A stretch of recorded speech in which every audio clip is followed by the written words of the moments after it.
Yes. Um,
Now we're ready to go.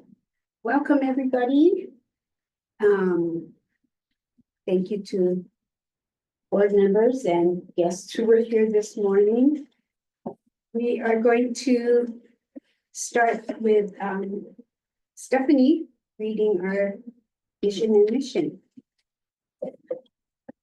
Our vision is creating a sustainable early learning system that partners with families to ensure that every child is healthy, valued, and successful in school and life.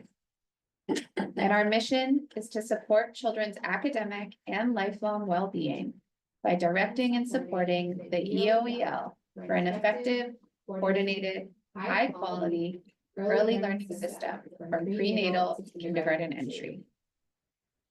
Hey, mahalo. Oh, what did I do? Not quite.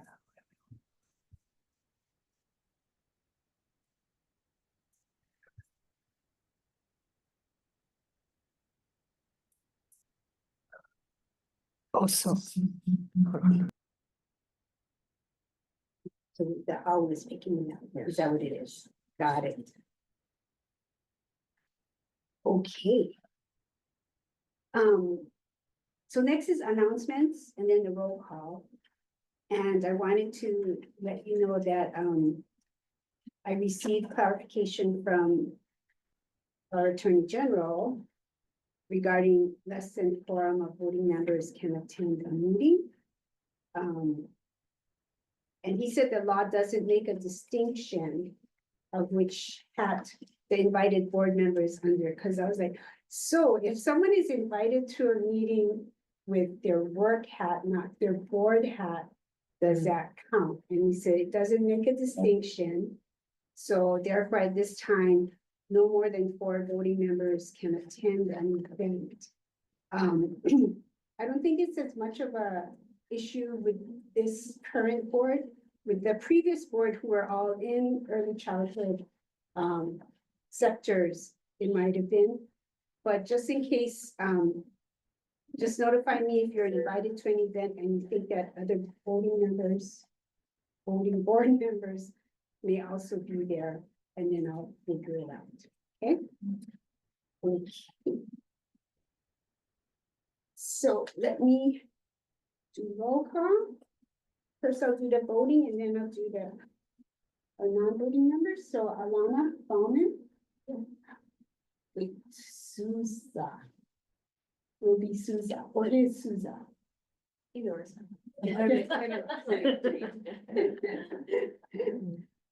Kali Burgess. Yeah. Cheryl. Yeah. Everyone. Suma Gandhi is absent and Lindsay Hickok is absent. Joni Onishi here. Stephanie Shipton here. I'm here. Dana Luca. She's online.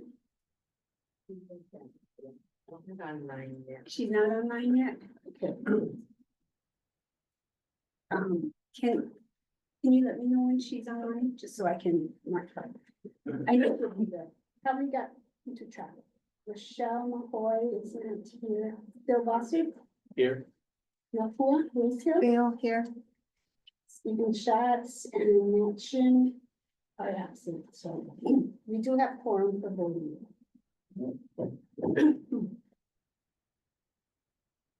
Okay. Come on.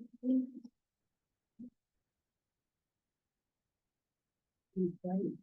You're not listening to me. Oh, okay, here we go. So we have review and approval of the September 12th minutes. And I did hear a correction. I got a notification from Lizzie that she was here, so we'll add her to the board members present. And if there were any other corrections.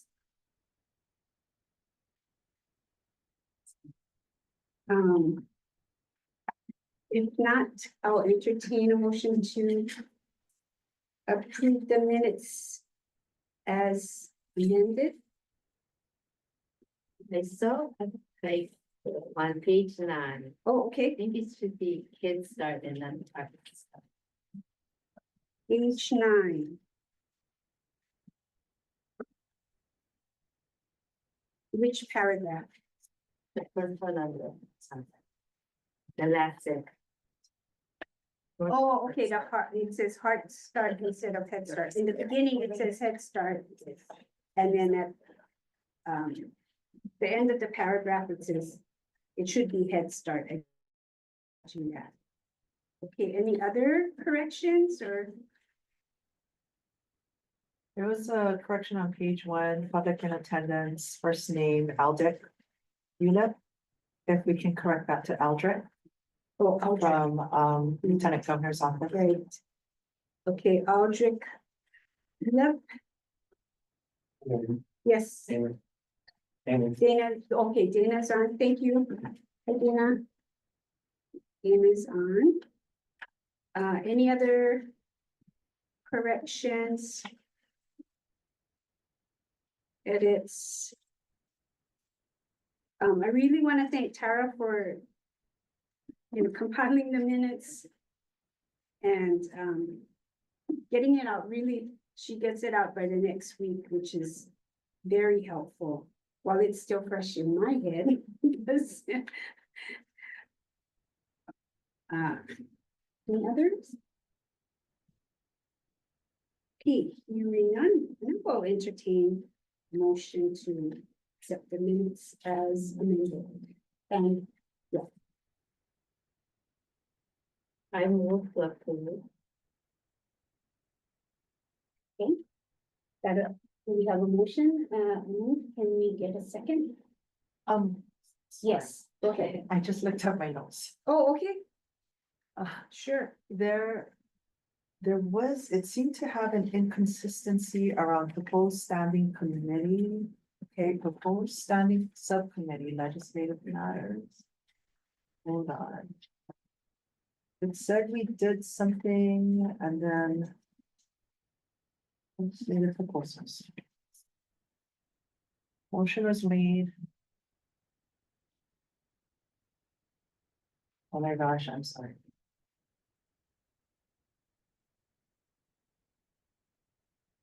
That one. I'm sorry, I read it and then.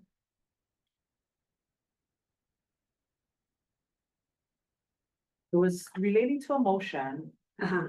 and then, Oh, A I, vote under was- legislative matters. proposed standing committee, legislative matters, I copied it. Carry Yamashita. Or tabled the discussion for next month. Motion was made by board member Cody Burgess to approve, I can't find it in her consent. Yeah, it's on page 14. To I approve can the see that. governance. And Yeah, then that's the seconded top. by Dr. Lindsay Heathcott. And then vote was taken to table discussion. What was that? Yeah, does anybody, I just wanted to check, does anyone else think that there's, I think, was that one that we tabled because we needed to get to the travel policy? I'm just wondering if there's an inconsistency with the language used in the notes. Pages up. So for page 14. Sorry, this is like 1 o'clock in the morning the other night.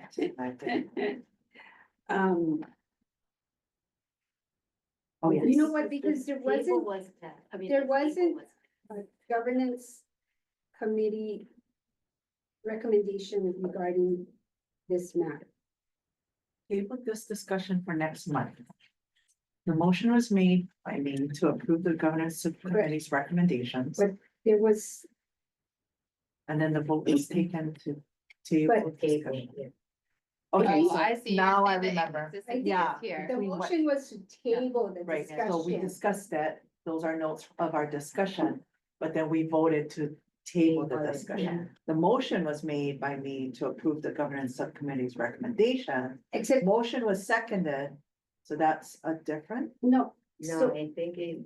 Well, Yeah. yeah, I think it was a The motion made to table. Okay, okay. Yeah. because we did not have, it hasn't gone to governance yet. Got it. So maybe that should be. So that. that's what it, thank you Yeah. for Or just catching the- that. Just. So to- motion to was made clarify by that, member Kali Burgess to Table. table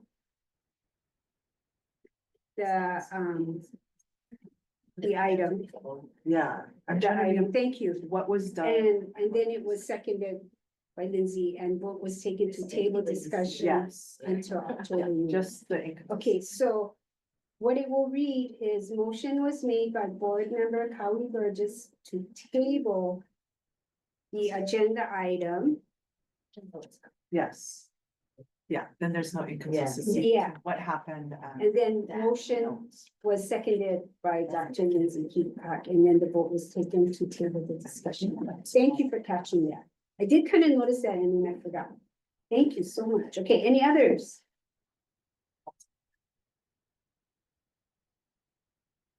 Okay. We have a motion, we just need a second. Can someone second, the motion Joni made? I'll second. Okay, thank you. Motion has been made and seconded. Any other discussion? Okay, ready to vote on accepting the minutes as amended. Alana? Aye. Howie? Aye. Cheryl? I. Joni? I. And Stephanie? Aye. Okay, now.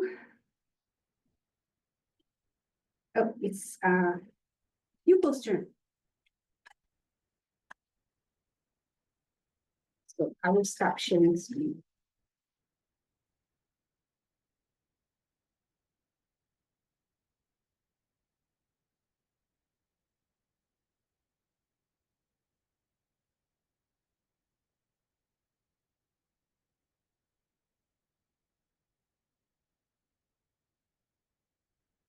Hi, everybody.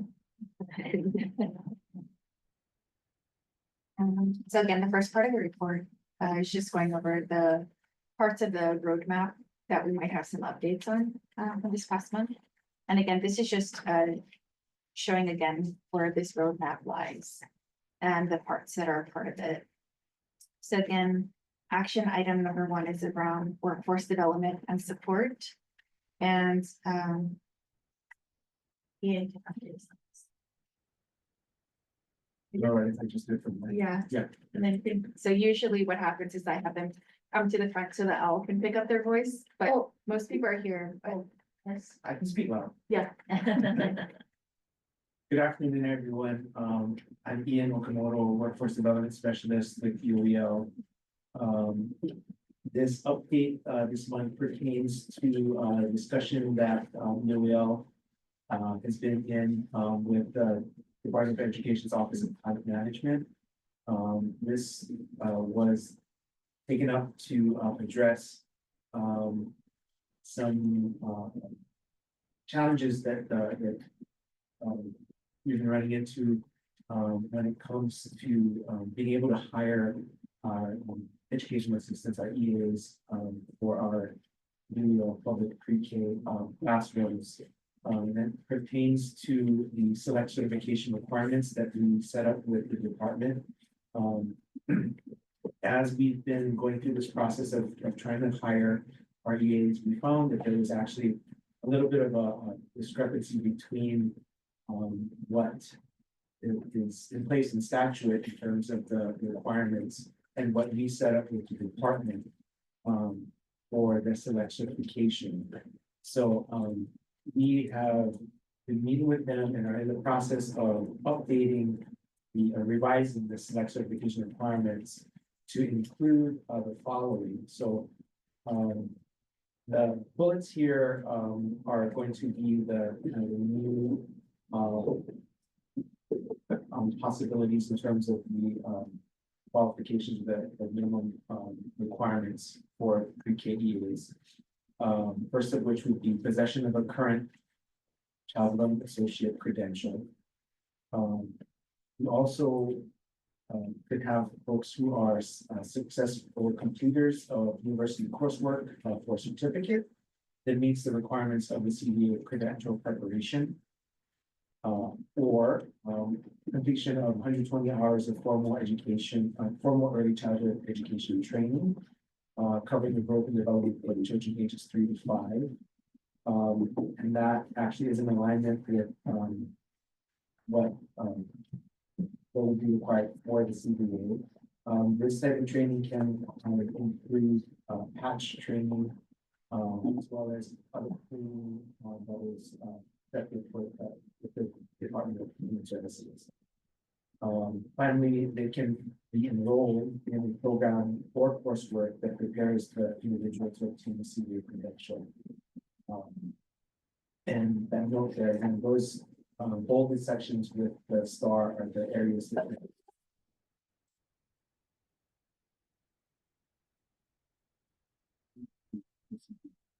Thank you, Ian. So, I think just to summarize what happened, so. ELBL had told Office of Talent Management, they can have the CDA, they can have these specific university coursework or be enrolled in that university coursework. But what was not represented is the 120 hours that the National Council for Professional Recognition also accepts and has also deemed worthy for a CDA credential, like Patch offers 120 hours of coursework. I think Hawaii Community Foundation was funding some CDA pathways. Head Start also does it too. But what we had found was that there were EAs that were applying and they had the 120 hours, but it was not the specific university coursework, so they were being disqualified. And so that was our oversight. Even though we knew that Patch and other people had CDA pathways, for some reason, I think our office always believed that people were taking university coursework, and that was wrong. So we had to fix that to be in alignment with what the National Council for Professional Recognition already recognizes across the board nationally. And so that's the correction that we're making here.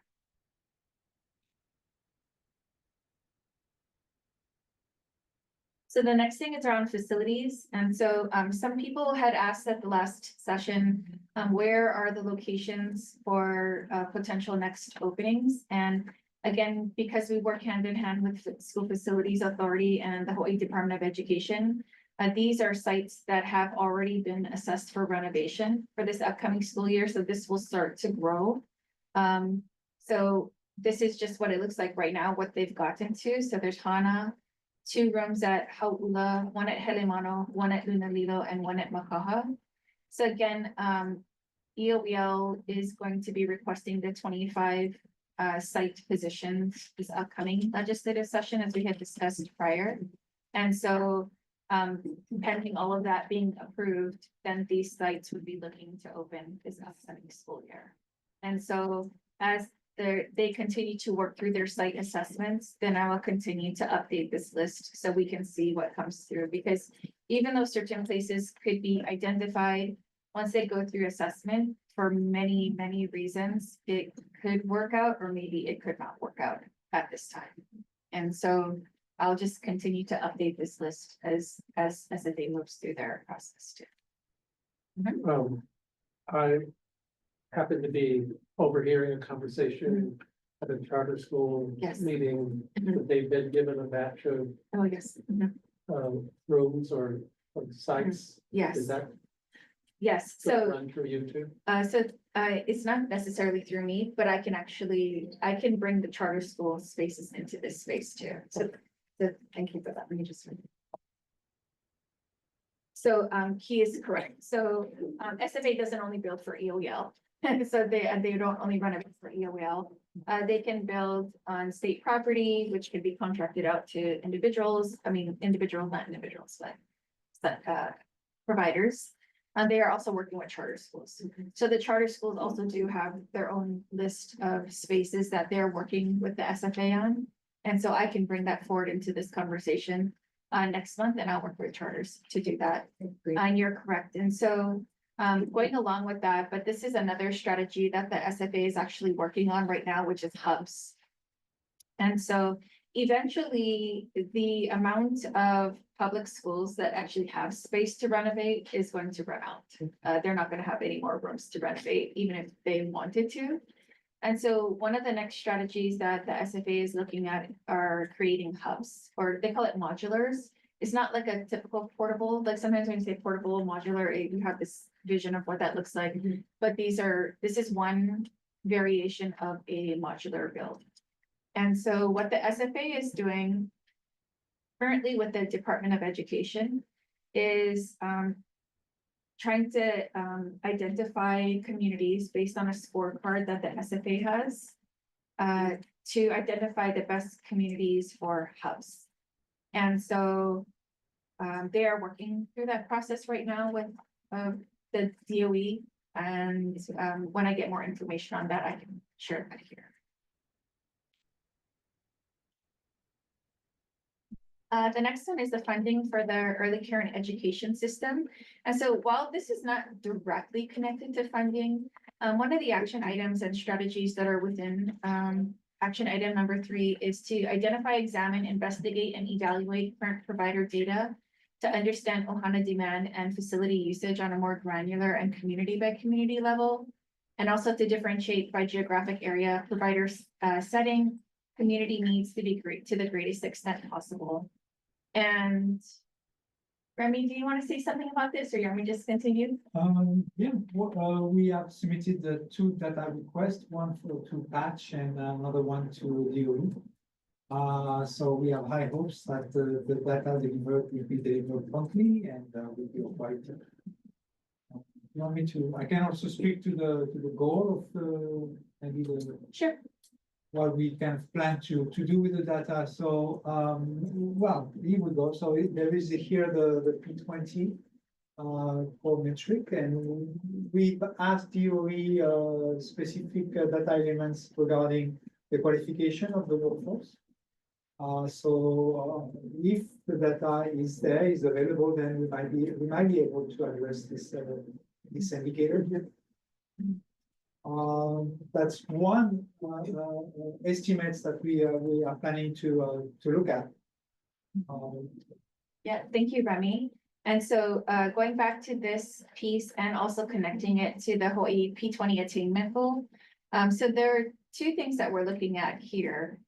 One of them is trying to see, it always comes up, and it was asked at last board meeting, what is the impact of EOBL opening on community-based providers?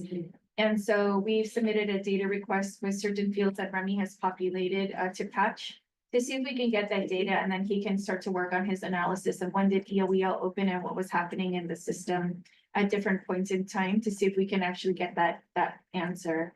The other thing that we're looking at is trying to figure out how do we actually populate this goal 1A, which is percent of early care and education settings with a qualified and experienced educator, and retention of educators with geographic breakdown, which is part of the P20 attainment goal. And so we think that we can look at retention by possibly looking at year-over-year longitudinal data to try to see if we can get some hunches about retention in that way. But we have to pull from 2 different systems right now. So one from the DHS licensed care provider side, and then one from the DOE side. So when you look at Hawaii P20's attainment goal, this is the only one that has 0 data connected to it. So this qualified educator piece specifically for early learning opportunities is the only metric in the whole P20 attainment now that they've started to populate everything since this creation that does not have data connected to it. So Remy is working with us to try to get some data. The P20 Academy is going to be connecting and reporting on data in December, so we're hopeful we might have something by then. So that's what our data requests have been for, to see what is ELEL's impact on the greater system, to take a look at needs by geographic region and also the workforce pieces by region. The next one is about program quality improvement. And so, Ika, you want to speak to this? Yeah, so I spent a week in Washington DC, at a conference, leadership conference that was there, and I got to meet with our congressional delegation, share with them that I was, now the Head Start Collaboration Office Director. And, they needed information or data on federal funds and spending that's happening and coming out of, our office and what we have planned there, that they could reach out and, request that if needed. Yeah, and that's pretty much it right there. And do so. Oh, and then, what we've been doing for a while now is that we have, the National Migrant Head Start Association has been going island to island, providing a $600, farm worker relief, stipend to those who were, displaced or working during, the high risk time during the COVID pandemic. And so these funds have been dispersed all across the country, but Hawaii was kind of being left out. And so they decided to come over and kind of make sure that all of our farm workers and migrant farm workers were receiving the benefits. So it was good to have them to come out. And we've been on Oahu twice, Maui, Molokai, and we're planning an event on Hawaii Island. So that'll be coming up shortly. So another Head Start initiative that's happening. And so it's been really good. We've been packed. We've had servicing over 125 people per day. We hosted probably Fridays through Mondays, so it's 4-day events. So we're about 400 people per island are receiving this that are at need in our farm communities. Pretty good. Thank you. And when Ephraim and I first got connected to this, we did not really know who are migrant food and farm workers. Who are these communities? Do they have children? Are their children connected to anything? So Ephraim brought his Head Start things. We were there and available, and he was able to connect with some families. So it's very interesting to look at the populations of the people who make up this population and how it's very different by island community and even locations within the islands. So that was really neat. So through something that's not necessarily early childhood connected, we got to meet a new community that we had not been yet connected with. And so that was kind of exciting. Especially when we know that health and wellness and nutrition is still connected to early childhood. It was actually really neat to be a part of this and to help our families out too. Okay, and then in the space of early learning, I just wanted to report this. This is one of the things that I think I'm, I guess I would say happy, but to temper like what does happy mean about, but I think what I'm happy about is that we're reaching more families that are experiencing unstable housing. When in the year 22-23, we had 34 schools with 37 sites. And we collected 11 MB1s, which is McKinney-Vento families who are experiencing unstable housing. We collected 11 MB1 forms for that school year. Then we did a lot of outreach, and we've gone to many different places and many different islands. And the next year we had 44 sites with 47 classrooms, and we brought in 44 MB1 applications. And then this year with 74 sites, 92 classrooms, currently we're up to 135 MB1 forms. And so what I'm happy about is that even through the work of our partners, especially our DOE homeless concerns liaisons and the outreach of like our office, because we get out there into the communities and try to reach people and try to get them connected and let them know what kind of resources are available, that I feel like we're reaching a certain population that we probably were not really reaching before. And so this is a number that makes me a bit proud about all the work that our office has been doing. Of course, there's so much more to do. It's only 135. We do know that our homeless concerns liaison did report to us, though, that even in their outreach, they have come across more than 200 children that are below age 3. And so trying to further build the connections and bridges for those children and families as well. And so I just wanted to highlight the work of our homeless concerns liaisons and our education for homeless children and youth. And so this is just an informational packet, just to let families know that you can enroll in school, even if you do not have all of your documents, you don't know where they are, they got tossed or ruined or whatever it is, that you can enroll in school. And also on the right side, you can actually make donations to support people within these categories. So for special needs and early intervention, we do have a large number of our team that is out at the second annual Early Childhood Conference, co-sponsored with the Department of Health and Hawaii PPE and the Department of Education. So this is the second year. We partnered with them last year and we're partnering again with them this year. Our pre-K team is going to be speaking tomorrow at the conference, but this is really neat. It's open. You can see to DOE, community people, anybody supporting with children with disabilities.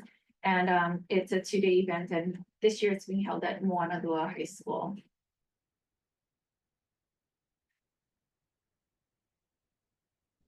Is Tara on? Yes. Yeah, I'm here. Can you hear me Okay. okay? I don't know, Kevin, it's a little soft. Okay, let me see if I can speak up a little bit more. How's that? Sure. That a little better? Yeah. Okay. So we participated in the 31st annual Hawaii Children and Youth Day, which was last Sunday. There's 2 slides with photos because we took so many pictures. It was such a great day. We had an opportunity to meet lots of kids, and we had a duck matching game, which was really fun, where the kids got to match up the numbers on the ducks and then get a prize. And honestly, if they didn't match okay, we didn't care. They got a prize anyway. So we had a lot of fun with that, and we got to meet a lot of families, some of our teachers and some of our kids that are in our pre-K classrooms we got to connect with. So it was really wonderful. One of the things I think that really surprised me and was a good thing was how many people are starting to hear about the programs that are available out there. And the people I spoke to, I was surprised that they have heard of public pre-K and that they have heard of some of the other programs out there. So that was very encouraging. But we had a wonderful day out there. You can go to the next slide. Tara, Yes. do you have your camera on? Could you, some reason, it's showing your face on Oh, the slide? I don't, Kevin says maybe turn your video off. There's a thing in the left corner that says. oh, okay. switch to- Hold on. Hold on a second here. Next to LinkedIn, there's a switch. Mm, Wait, I hold on, am- Tara, maybe, I think Alana might have an option. okay. Sorry about that.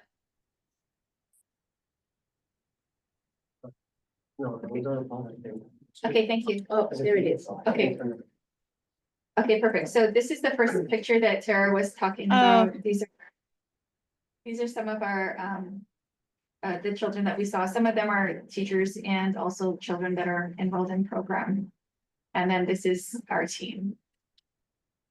Was also available. Okay, and the next one, Tara. Sorry, I hope you can hear me okay. You're fine.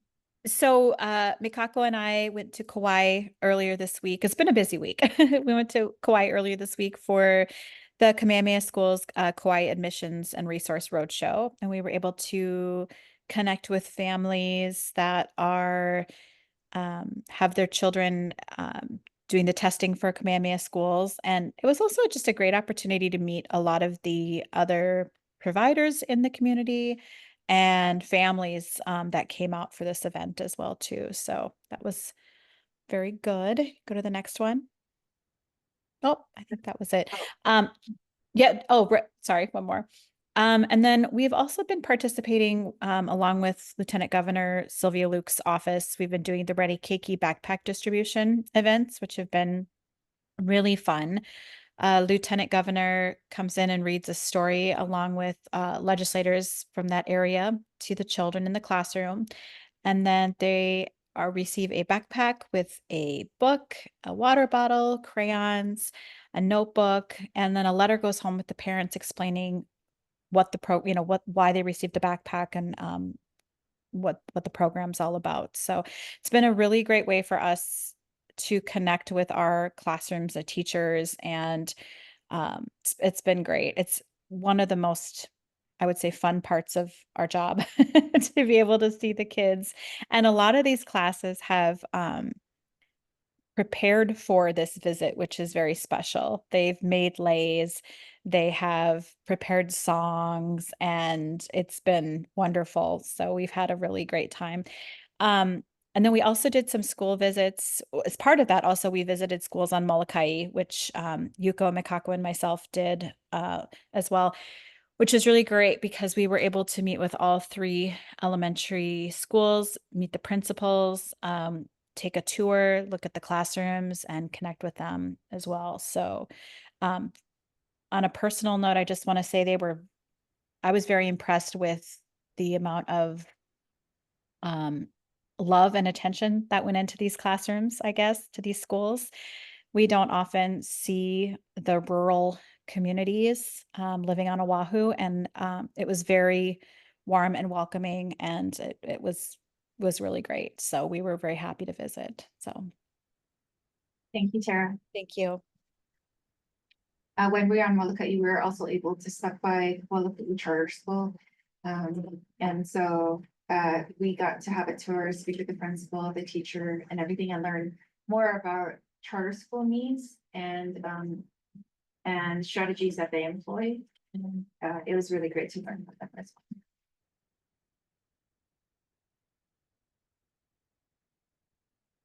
I think I saw Alohi join. Alohi, are you on? Hi, yes, I'm also at an event, but can you hear me? Yes, we can hear you. Okay. Hi everyone. Just wanted to share really quickly. This is due by October 18th, so another weird timely announcement as far as for ELB. But we were able to announce about 2 weeks ago a notice of application for workforce stabilization and compensation assistance. So it's a program that's dedicated to kind of fill the gap that ERPA helps support for compensation for early care providers. And so if you can review the required documentation at this link, and you can also see who qualifies. Please reach out if you need more information. There was a question and answering session already. So if there is more specific questions that based on your application, we might not be able to answer them, but if you need more information, we can definitely direct you or someone to the right place. That's it. Thank you. Thank you, Alohi. So this was put out publicly already. It's just I didn't speak to it at the board meeting, and I just wanted Alohi to speak to it one more time because the deadline is coming up, and I just wanted to try to elevate it one more time before the application deadline. So this is coming through because of our PDG-5 grant.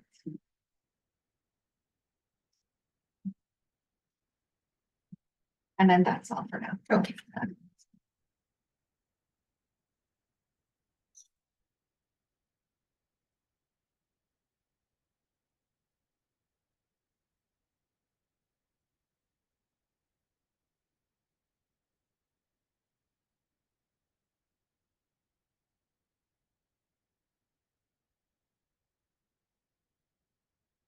Yeah, yeah.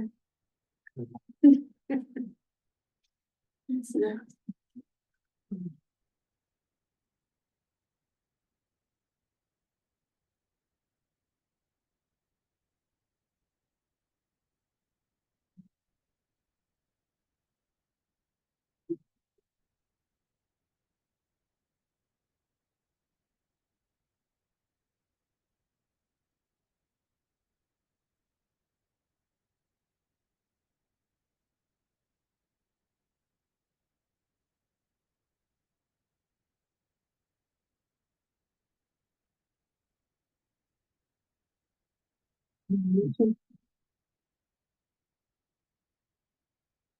Oh.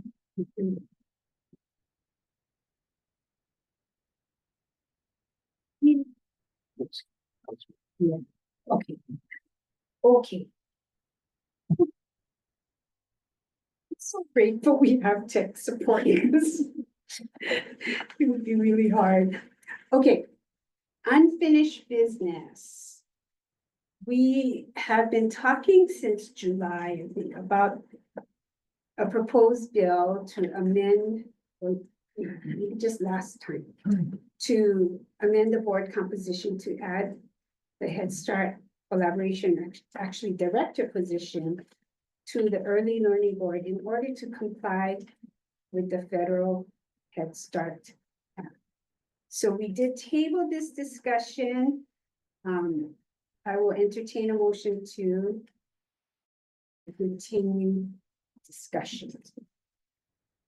Can we get a motion? I'll move to entertain the discussion. Okay, continue.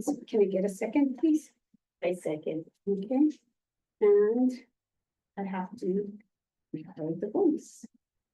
Yes, and for Tara's notes, I'm taking this is Kobe Burgess Oh, Joni, thank you. Thank you. and Joni second. Joni seconded.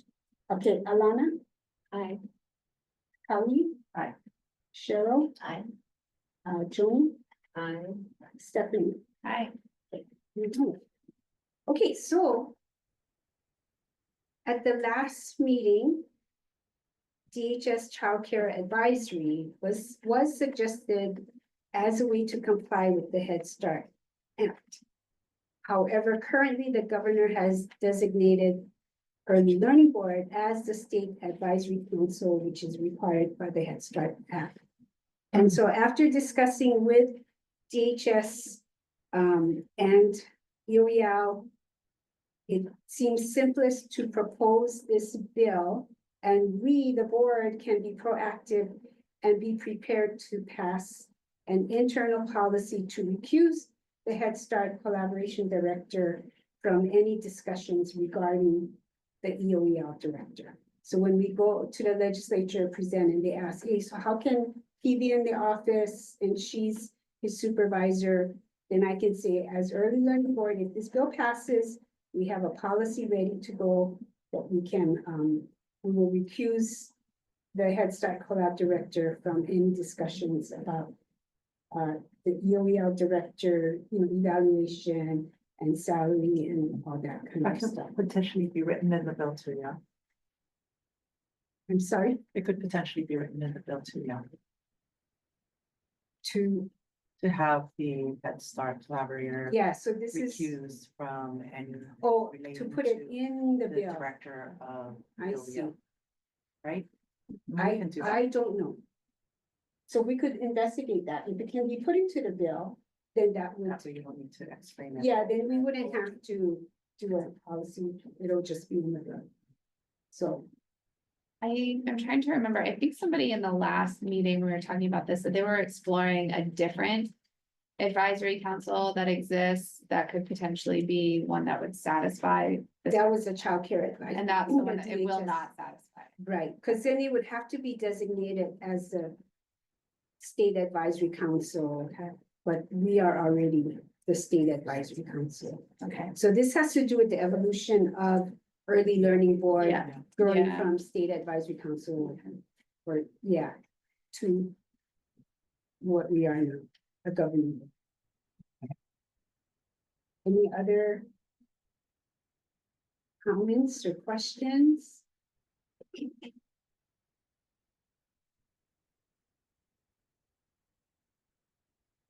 So the original motion was to approve putting forward the bill to amend the board composition.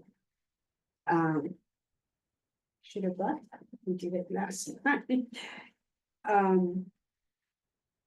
It sounds like, I'm trying to think if I have to get the original person to amend their motion to include the recommendation that is included in the bill, the language to recuse the Head Start Collaboration Director, or we could just add it as a recommendation, because we have to explore that possibility. We seen that you would need the last person who moved. Yeah, needs to include that into the to motion. include the amendment. Or the proposed, Is that necessary? yeah, I Do don't, we need- I think we need a second motion, so it's clear what we're voting. Yeah. We could do a second motion. okay, so with the original motion, which. I didn't bring that paper with me. How about we do this? How about we vote on the original motion? But we vote. Yeah, because we know that we want to introduce an amended motion, just to make it clear, right? So let's vote on the original motion, knowing that someone will propose an updated motion. Okay, the original motion is to approve the proposed bill to amend the board composition. So that's the original motion. Okay. If that motion dies, if people vote no, then someone can make a motion to propose, approve the proposed bill with the recommendation that the language to recuse the Head Start Collab director from discussions about EOEL director be included in the bill itself. Does that make sense? And if that's not feasible, then we would be going to and the board making sure that we make that policy. But the first preference is to have that language in the bill. Okay, so does that make sense? So first we're gonna vote on the original motion. If it dies, then someone can make a new motion. Clear? Makes sense. I'm just trying to. I don't, do we I'm have a to little close confused. the original one? Because we just voted, right? So this. We voted We to. voted to. Voted to discuss. Okay, to to discuss, discuss. okay, Yeah. discussion. So now I think we only need to motion to vote on the proposed bill with amendment. Thing. I could be wrong. If we just. Yeah, somebody can move to amend the motion. Amend the motion. Yeah, thank you. I see people going, yeah, that's what you gotta do. Okay, so. Will somebody move to amend the motion?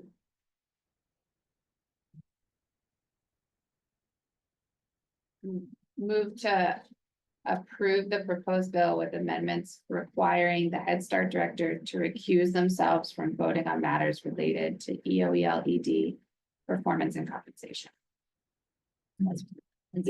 Yes. Okay, Okay, motion. second, I'll second. okay, Alana. That was Stephanie, sorry. Stephanie made the motion, Alana seconded. Any more discussion? Also, I think Dana is online now. I don't know if you have to include her in the vote. She's a non-voting member, but Dana, do you have any comments or questions? She's unmoving, sorry. Yeah. No, I don't. Okay, Thank you. Okay, are we ready to vote? Call for the question? Okay.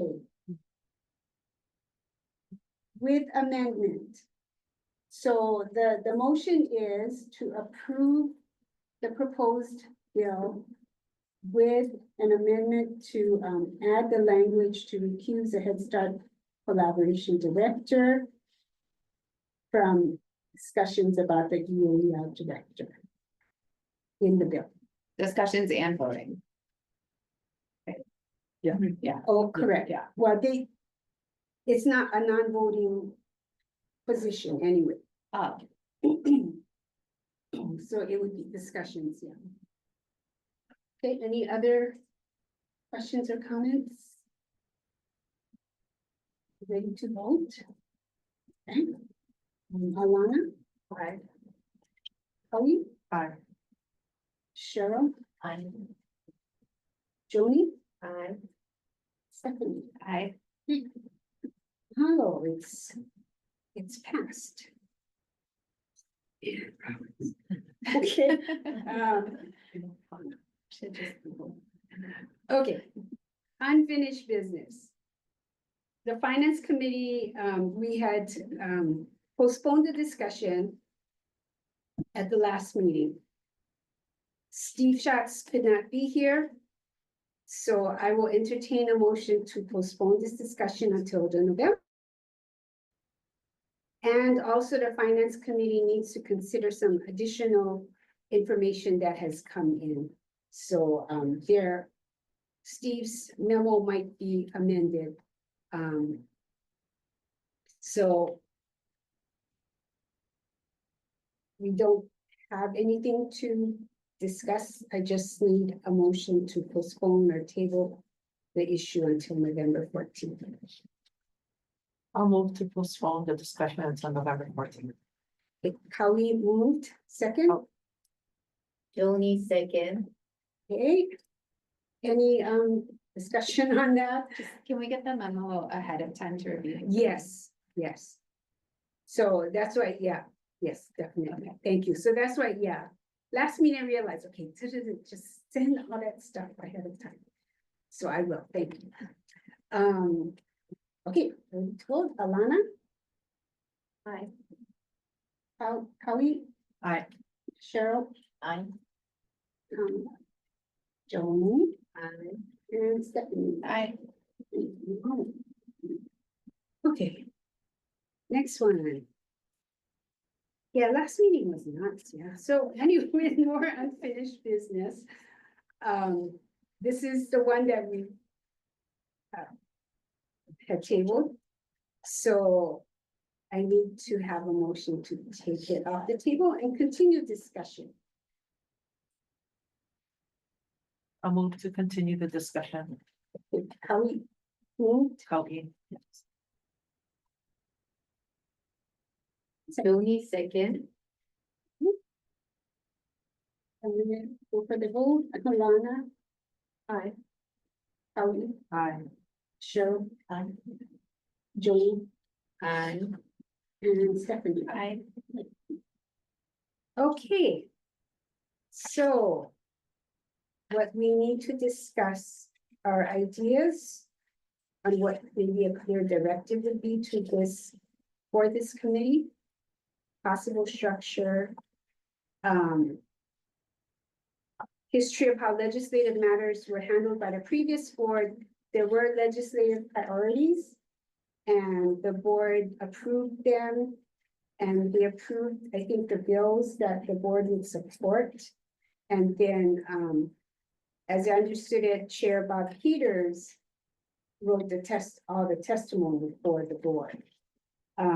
So this would be moving to a different structure where this subcommittee would be able to discuss in the committee legislative matters and then bring to the board priorities and actions recommended to the board. Instead of the board as a whole.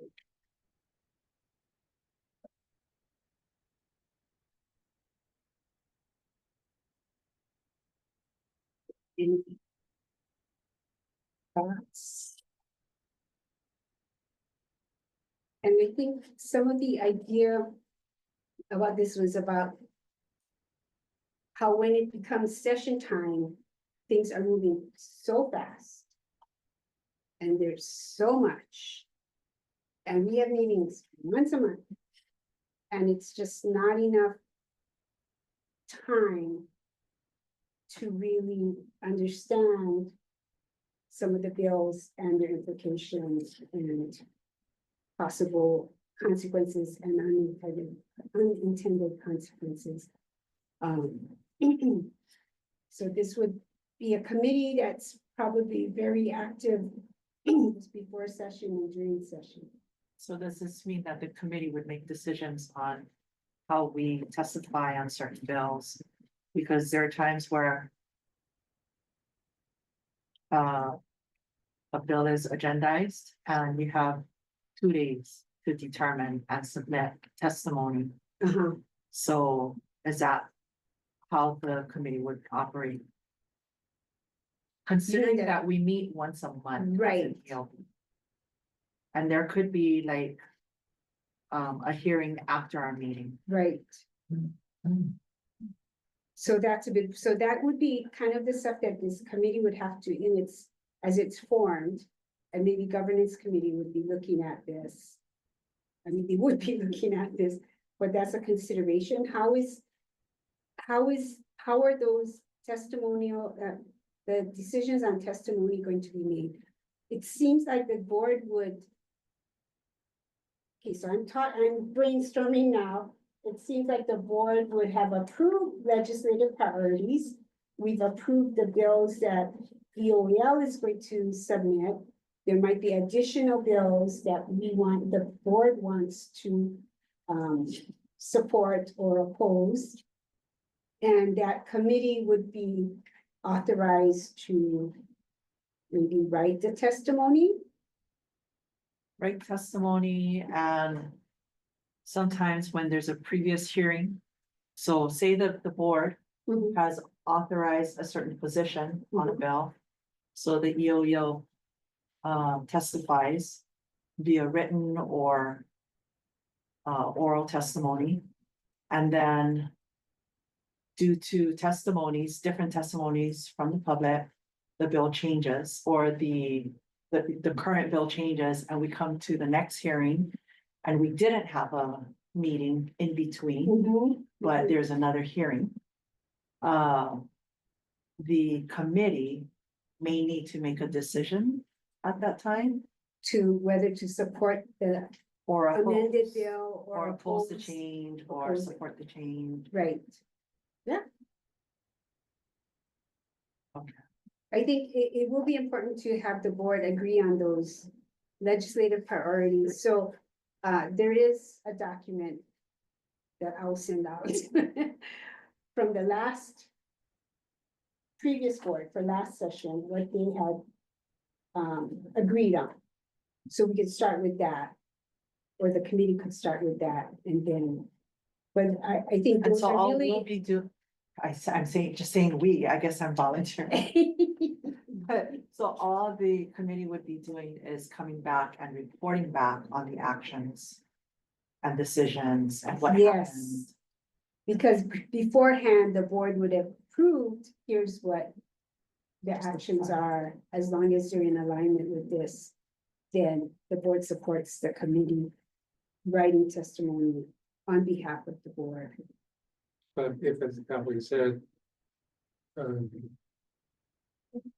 it sort of changes in the bill, Language. is the committee Right. acting on Authorize. behalf of the board to sort of agree to the changes, or that might modify the board's position? Or would you do a quick?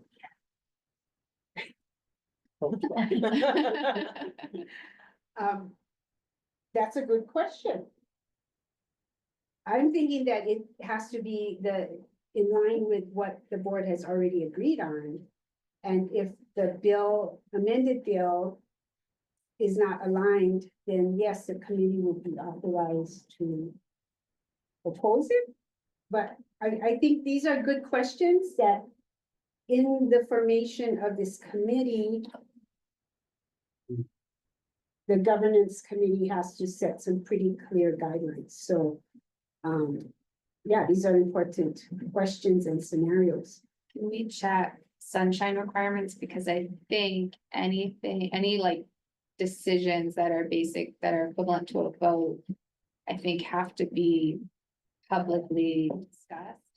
Like the board can't make decisions in a closed committee meeting. Right. So that's just something to flag, because I think before the committee meetings haven't been. Right, so that Right. the gathering can happen. Yeah. The But subcommittee meetings are exempt from sunshine law. Yeah, Right. yeah. But So- if there's a if they're deciding, making a decision on behalf of the board, does that constitute the equivalent requirements of like a board vote? Does that make sense? That's a good Yeah. question. Because the gathering can happen with less than a quorum. Yeah. Due to sunshine law, but Right. it's the decision making that is Yes. made during those gatherings that impact or that. Create a position for the whole board Right, without a public viewing. unless Or it's in line with the Yeah. pre-approved, the board pre-approved Pre-approved, legislative priorities and positions. right?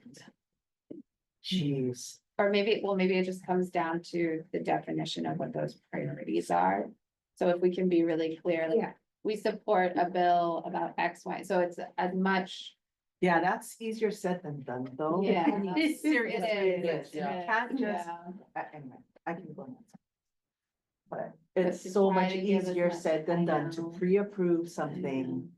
And I mean, you can easily make a flippant justification as to why it relates to the boards. You know what I mean? I mean, if we're gonna be To our transparent, priorities. yeah, Yeah, it's Yeah. so easy to Yeah. do that.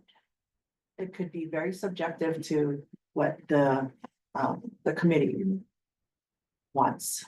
Do we meet more often as a board during session? I don't know if they have the capacity. Yeah. I'm looking at, I know that you told us. Yeah. Yeah, Yeah, we you talk don't need to about be it at every day. session. Well, we, Every other day. during ledge session, we would meet with your Peters every week. We had standing weekly meetings every Monday.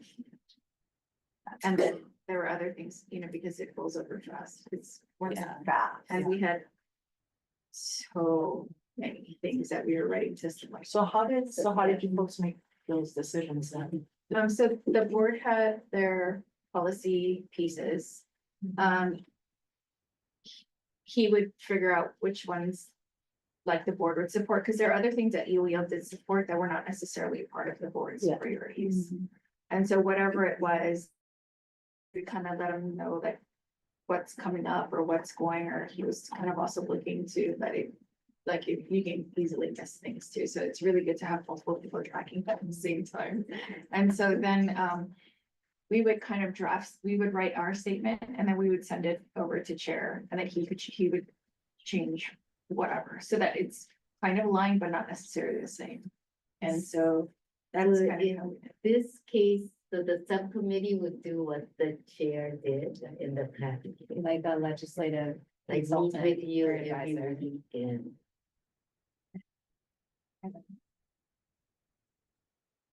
Or it's for, I think that's a really good question, because what will work for you Cole, as well as what will work for the board.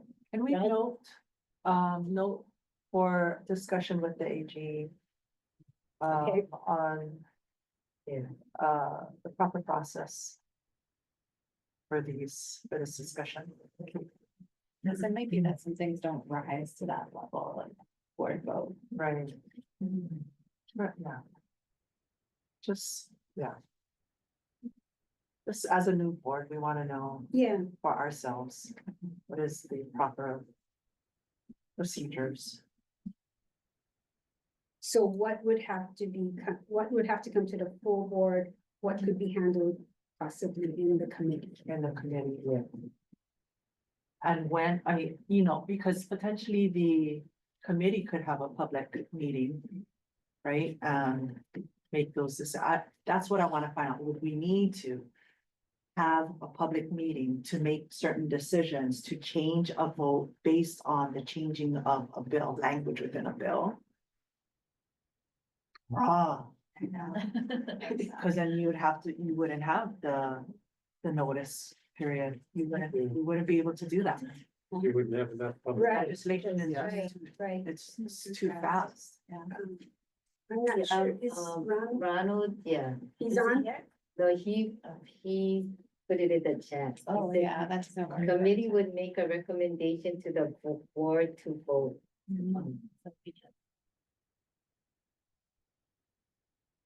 What's your agent? Who's Ronald? He- Hello, he's this our- is Ron. Sorry. Can you hear me? Yeah. Sorry about He- that. he- I don't- Rashida- Hello? There's our. So then would we, so say, Ronald, say if we have a day to make this decision, we gotta submit testimony quickly. Okay to do this via email for the board to vote, and then we report on that maybe at the next meeting. Is that okay, Ronald, if you're hearing me? I don't believe that would work. And How does the perhaps board- I'm missing some of the nuance of this conversation. I came in a little late. I apologize. Run the situation by me again. Just give me a scenario. So sometimes when a bill is agendized, you have a day, 2 days, you don't have like a full. I mean, A week or something. yeah, I mean, they're supposed to Okay, I see what you're saying. agendize it like 6 days in advance, but we don't. Like, I think yeah. There are times where, you Mhm. don't have enough time to Right. Okay, make the decision, and decisions see have what to you're be saying. made fast, quickly. And Right. there's not enough time for us to call a board meeting.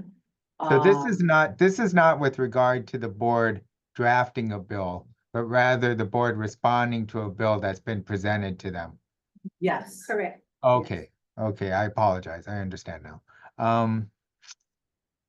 Let me look into that. Yeah, taking it to the full board doesn't make any sense, and I don't think emailing is gonna make any sense either, because that skirts the sunshine law. So let me find out what other boards do. And see what the process is, because I don't actually know. Okay,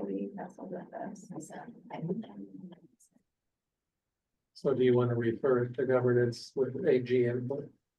Hmm. Get it off of our plate. and if anybody wants to join that governance committee discussion, then let Matt Shim know. There is a regular meeting on a Friday. are we calling the governance committee the legislative matters committee? No, Oh. governance would be looking at the matter of creating this committee and what does it need Okay, to yeah. entail. And then that proposal would come back to the board. So there's a suggestion to have this referred to governance with AG input. I can't make that motion. Yeah, only voting members can make motion. Motion to refer it to governance with AG input. Okay, Stephanie. I'll second that, Cody. Cody Second. seconded. Okay. It's going to. Governance with AG. Okay, any other discussion or questions? Ready for the vote?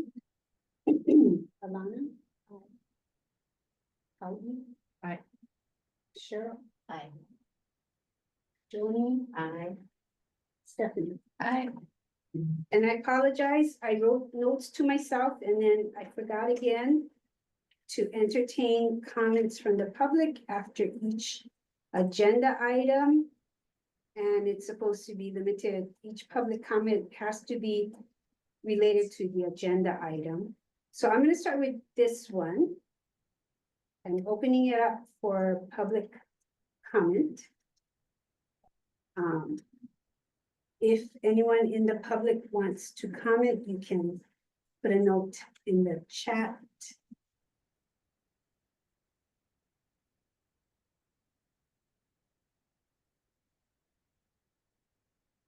Nothing.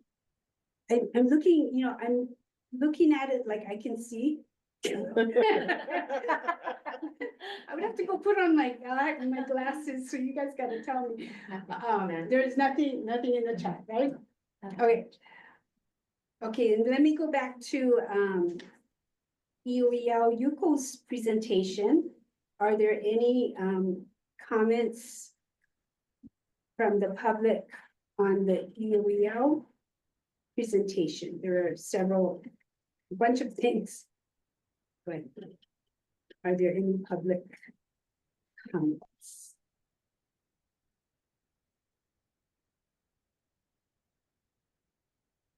I don't see anything changing. I can see that. So I'm going to move on, okay? Okay. Okay. Now that I'm finished with this, no, we're actually on time. Oh. Okay, so clarification and update on Act 156, which is the harm to students registry. So this is the one we discussed in July. So currently DOE, HAIS, and UEL were working on implementation back in July. And at that time, we're told because the statute refers to education, DHS licensed childcare programs are not currently required to consult the registry, although they have access. That was what we thought at the time. And the harm to students registry would have a record of complaints that do not necessarily lead to prosecution and conviction. In DHS programs, all the staff have to go to fingerprinting and criminal history checks, annual criminal history checks that reflect convictions. But this harm to students registry captures things that are of concern, but they haven't risen to conviction kinds of actions against that individual. So the September update was that DOE campuses with non-DOE or EOEL early childhood programs, they were planning to screen the teachers and aides as contractors on campus, and contractors are subject to that requirement. So the question for discussion was, how will the DHS licensed childcare programs access the harm to students registry? But since Friday, when we posted this agenda, we learned that DHS actually doesn't have access to the harm to students registry. So, sure. Since it's basically Yeah, Keith Hayashi and me working this with the ELG. So basically, only a K-12 school, public private charter, parochial, can access the registry, post names to the registry, or search the registry. So that's the way the law reads right now. So there might be legislation next term to expand it, but right now it's, so even HEIS can't access it. Oh, so you can't. No, our schools can, but I can't. I see. So, And so the implications are that the smaller, say like FCILs aren't able to access. Right. yeah. Community programs aren't able to Right. access. Only K-12. So even right now- DOE preschools can't access. No, so No, you can, it's it's called KTOP, but it's DOE. So all of our,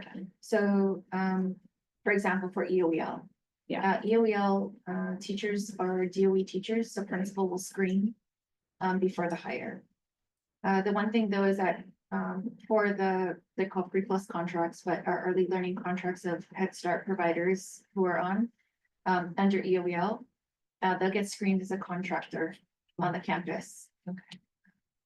And so if there's anything that happens with the classroom, then EOEL, because we're contracting them, will have to do the investigation, and we can add them to the registry because we have contracted those sites.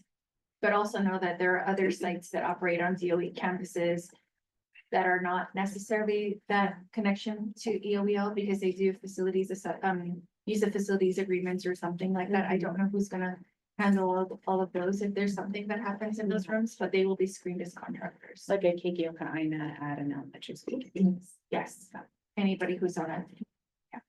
And for example, the companies that provide substitute teachers, they can't access it, so they, every time there's a substitute that comes on campus, the school has to screen. And, so it's in. And I don't know exactly how DOE is gonna do it, but our schools are only allowed one primary user who can post and search, and only two additional people that can search only Per school. per school. Except for Kamehameha. And Kamehameha is been allocated 25 positions because you have thousands of employees, so. And right now, only phase one has been set up for employees until you get to phase two to be able to access for contractors and volunteers. And so it's pretty complex. I mean, like Hall has, it's for the whole carnival, they have like 3,000 volunteers. They have to run all 3,000 volunteers eventually through that system, so. And it's also, we just hit a snag where only the school can post. And so normally you would have the head of school would have to investigate somebody. So this past week, an incident has happened where the head of school is at fault. And has been reported to the police and everything. And so we would go to the board. Normally, but the board is made up of her family. And so there's no way it turns out under the law that that person can be investigated or posted to the registry. So I think the registry thing will go back to the legislature that fixes, but right now, there's only one name on the registry, so it's not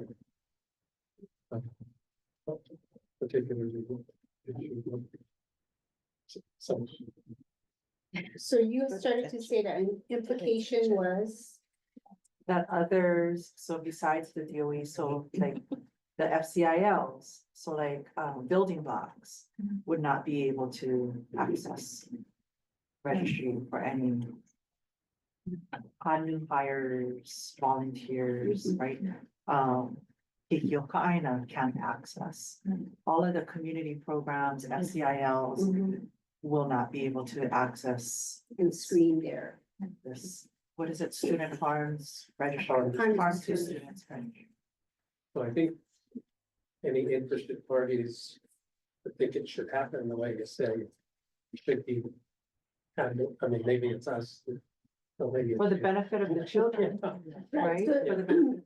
So here's, this is a possible policy, or it could be a policy legislative priority. Because how it currently stands, that person who is on the registry now, because they haven't been convicted of a crime, they could go to a preschool, they could go to an FCIL. They could, and they would be okay, they would pass the checks. Well, Or even city and county, like the after school, like the right, summer after programs. school programs, Sorry. yes.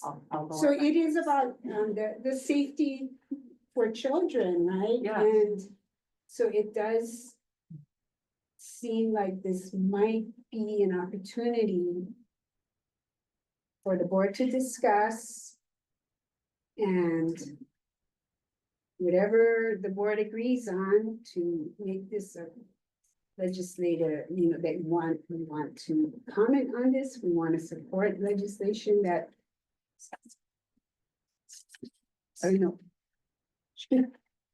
And you said that there might be legislation coming through to amend the bill, but we don't know. Just to clarify for DHS for the private preschool, everyone has to go through fingerprinting. Right. But now I'm curious, like, I don't know who does the fingerprinting, so I don't know how many registries are out there. I know there's, you know, The FBI. yeah. Yeah, so it has did to, go through fingerprinting. This is catching the stuff that Yeah, fingerprinting wouldn't catch. yeah. yeah, that's why It's it's not sad, convicted. that Yeah. is so disconnected. But one interesting thing is that the actual incident that led to this being pursued by Keith and HEIS was a teacher who abused students at a private school and was released by that private school, and went to a public high school for a couple of years. And then was released by the public high school, then went to an public elementary school So they could. for a couple of years. And then Yeah. was released there. It's like a pass the trash. Like, it was called pass the trash. Yeah. And then basically he couldn't get rehired, so he formed a high school girls club. Oh my God, Oh, And, you know who you're talking about, just kidding.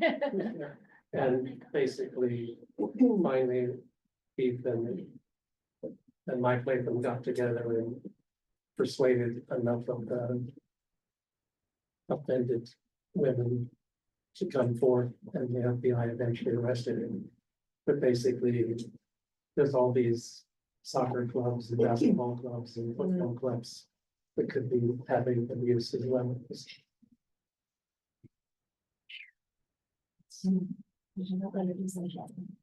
And it's not just sexual abuse, it's any physical, emotional type of abuse. So it's gonna change, I think, every session for a while. so I haven't, I didn't put any, discussion, possible action, was more information and discussion. But if the board wanted to propose an action, what are possible actions? Propose keeping this on the agenda for updates as potential legislation is developed.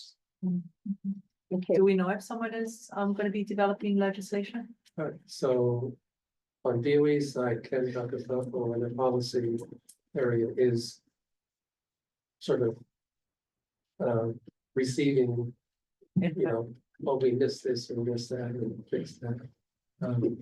But I don't know if, I mean, like the DOL or the HS are gonna come back and ask for access. They were turned down in the past. They wanted access. But you have it. But What year was this one, by chance? this, 2024. Yeah.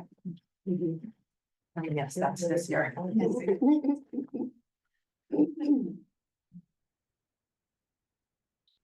So I heard Stephanie said an action could be to propose to keep this item on the agenda for continual updates.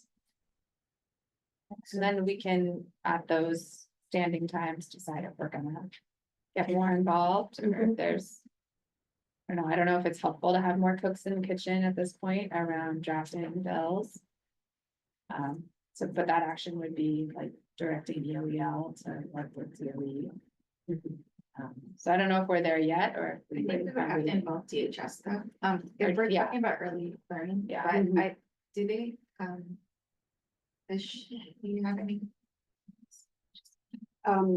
Dana just the last email I got from Dana, you had clarified that yes, DHS does not have access to the registry. Yeah. And I got that opinion from our AG's office.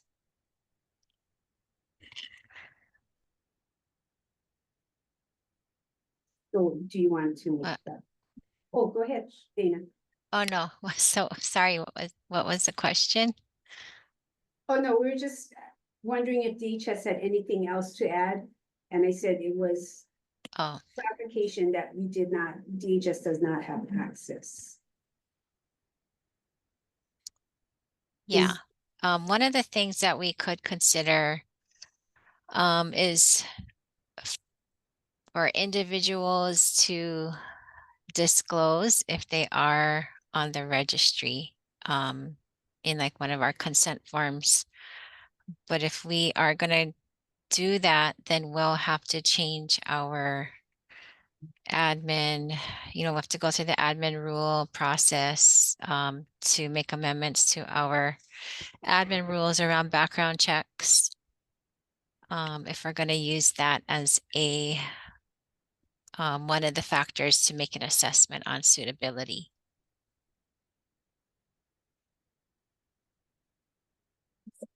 I'm gonna motion to keep this as a standing agenda item, at least for our next 2 meetings. And just maybe request updates on the status of potential legislative action. Sorry. So right now, Stephanie is moving to keep this as a standing agenda item for the next 2 meetings with updates on possible legislation. Is there a second? Cisco E and I'll second.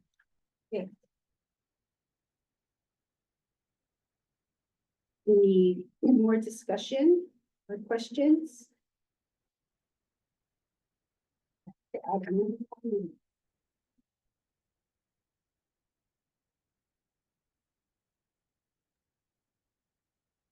If I may, I'll just insert this that our division now is starting to enforce in the contracts that the schools enter into. If there are people coming onto the property, we are starting to add language now that that asks that the names of these people be submitted so that they can be cross-referenced with the registry. And so it's still a very new law. We're still learning how it works. So at least for the time being, that's the method we're using, is just simply put it in the contract, because if it's not in the contract, it's not enforceable in any other way. So it has to be put in writing somewhere. So we're having that added to the contract anytime there's an outside contractor that comes in. According to the bill, employees would include contractors and volunteers as well as employees.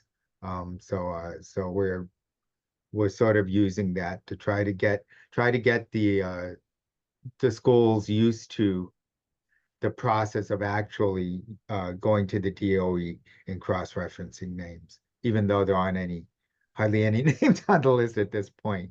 And I'm still not clear as to how these names get on the list.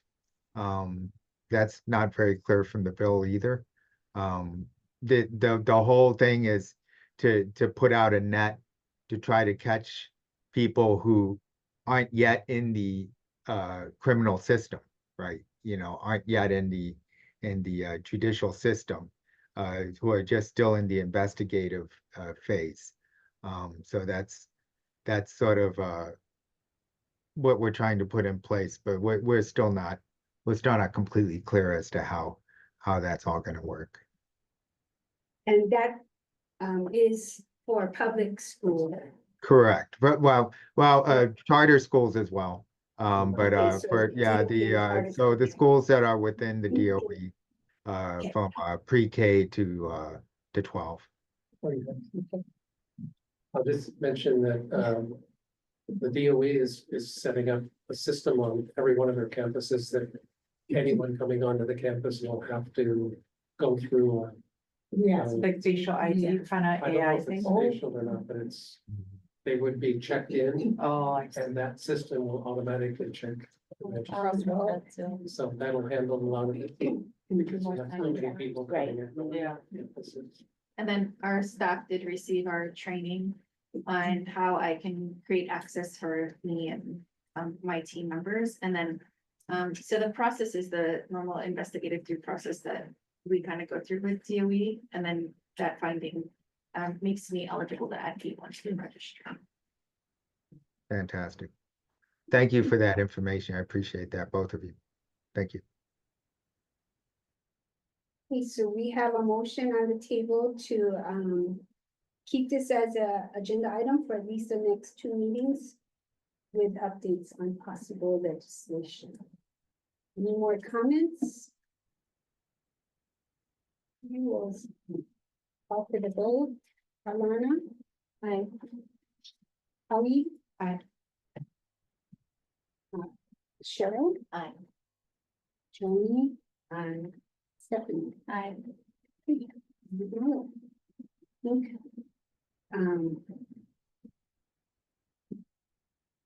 I just want to give an update and then we'll go to a break. The proposed salary schedule, Finance Committee is still working. So this is just an update. And now I'm realizing I forgot to ask for public comment on the harm to students. I think I have to put it in here on my agenda.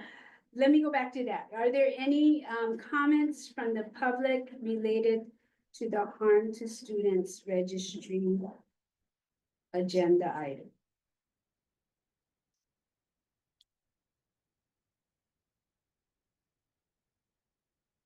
Okay, seeing none, I'm going back to my update.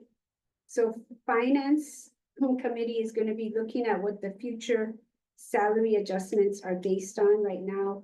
It was based on HGEA bargaining unit 6. And it could be a combination of current state models. So that's just information for the board. So, okay, 10 minutes break. Oh, okay. We're on time.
Dana, are you?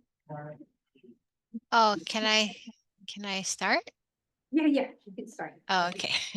Okay, Sorry. thanks. Oh, no. Okay, so I'm filling in for Matt. Okay, so the new Early Learning Board Vice Chair nominations. The process was approved at the July 11th, 2024 meeting. The nomination window opens today, October 10th, after the meeting, and it closes at 4:30 p.m. Hawaii Standard Time on Friday, October 25th, 2024.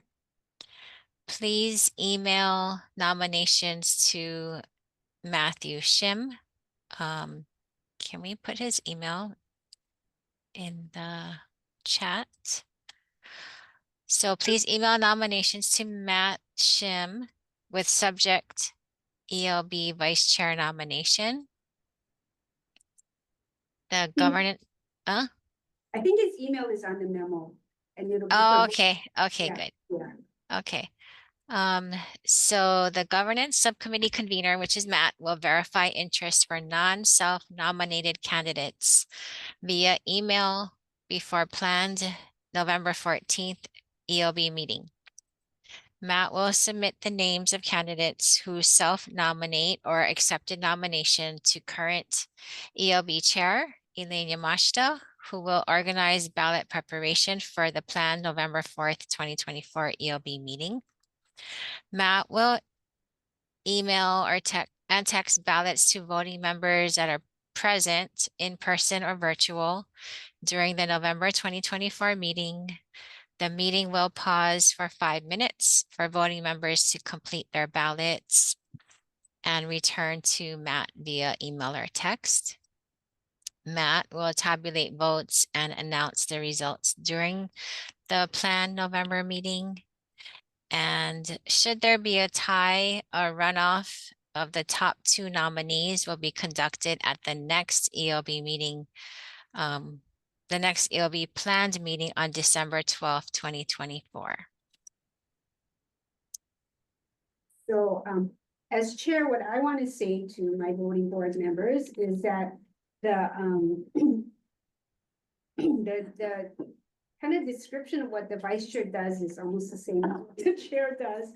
But what I would be doing is really working with whoever, it becomes a vice chair to figure out what works for you, what works, you know, how we work together. It's not, we'll figure it out. And so I just want to make sure that people knew that. Are there any questions from the board? Voting or non-voting? Any comments or questions from the public? I have a comment. Okay, So I'm Christina Cox from KCA Preschools of Hawaii. I was vice chair with Bob Peters for quite some time. And we have very different skill sets and come from very different perspectives. And it was a wonderful experience. And I think the board as an entity was very productive. It was one of the earlier iterations. We weren't, you know, the iteration a long time. But if you pick the right person, or you see her skill set and know you can complement it, that's what you're looking at. Because overall, you just want the board to be able to achieve its goals. thank you, Christine. Any other comments from the public? Okay, not seeing the chat change. That's as much as I can see. We'll go to the next thing. Okay. Proposed bylaws. Mahalo to our EOEL institutional analyst Lane, who created the initial draft of the bylaws, which was a big job. When I talked to Bob, he said, "You guys need bylaws," and I was like, "Oh man, bylaws! I've done bylaws. This is going to be a big job." And here comes Lane. Here's the draft. I'm like, thank you. So he and I kind of worked. He had a draft, and we worked on it together. And then the governance committee reviewed section 9.8 which relates to how a public member can propose an agenda item to the board. So this issue had come up at the first board meeting that I presided over. We had a member of the public propose an agenda item, but we had no way to figure that out. So thank you to the governance committee.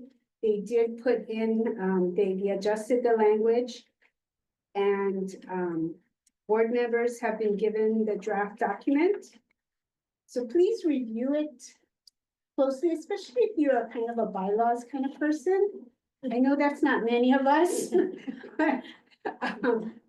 But if you are interested in that, it really helps to have more eyes looking at it and refining.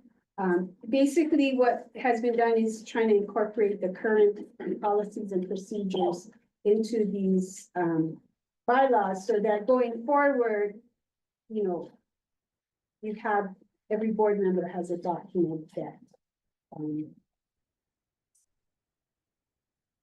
outlines how we do this. Okay, so it's not up for a vote this time. And this is how I'm supposed to do it. The last few we've had, it's been kind of nuts. So we propose, I'm going back to how it really should be, is we put it on the agenda. You guys have a month to review it, and then we vote on it the next month, if it's a document like this. Thank you. Any questions? I don't know if this is the appropriate time, but I just want to flag for the next time we talk about this. If Yeah. we do, section 12.4 might clear up any of our issues with DHS and having to have amendments or recusing themselves because it's a restraint on participation clause that says any board member with conflict of interest recuses themselves from. Oh, so are you talking about the Head Yeah, Start so the earlier collaboration? issues, yeah, sorry, Yeah, Head Start, not Okay. DHS. So just wanted to note that that's there and Oh, might so like, help us have some clarity and not have to. do right, so many if things it's later. not able to be inserted into the bill language, we already have. We probably don't need to insert it Yeah. into the buildings. Ah, Because we have Because this. we already have it Yeah. in the bylaws. Okay, that's a great catch. So, because it relates to the bill. The motion we passed was asking to have that language inserted Oh, into the yeah, bill. so we don't do anything. I think if it is in the bill, then it is clear to everyone that, yes, that person, because they're in EOEL, is recused from those discussions. However, if that is not possible, for whatever reason, then we do have the bylaws or the proposed bylaws to say to any questions from legislators, we have it in our bylaws that that person would be recused. Okay, so we'll keep, so we already voted on that item. But if it doesn't, it's not able to be put into the bill, we have once we approve the bylaws, we have that conflict of interest item to cover it. Any other questions from the board or comments? Any comments from the public?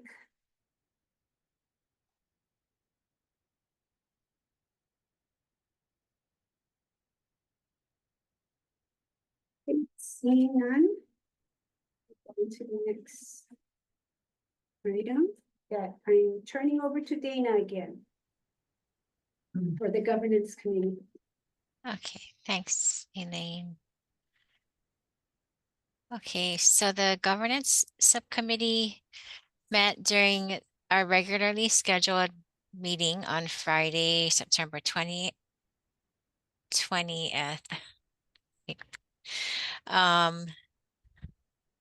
Wait, hold on, sorry.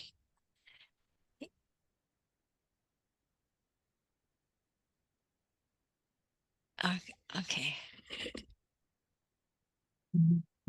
Okay. Sorry. So the governance subcommittee met during our regularly scheduled monthly meeting on Friday, September 20th, 2024. The subcommittee members discussed the previously board-approved EOEL director evaluation goals for July 1st, 2023 to June 30, 2024, which was approved by ELB on December 14th, 2023. So for the July 1st, 2024 to June 30th, 2025 evaluation period, the subcommittee decided to keep the same goals listed in numbers 1, 2, and 3.1 and delete 3.3 and add 4.1, 4.4, and 5, section 5 from board approved EOEL Director Evaluation Leadership Standards and Indicators, which were approved by ELB on August 15th, 2019. And I just want to note that 3.3 was removed for the evaluation since the same is listed under 2.3. And these evaluation criteria are for the current evaluation period, July 1st, 2024 through June 30, 2025. And this, thank you, Dana. Hmm? So I did send it by email to board Okay. members, the memo. And you can review that memo. You know, as you can hear from, you know, Dana said it was the previous year's criteria were voted on in December 2023.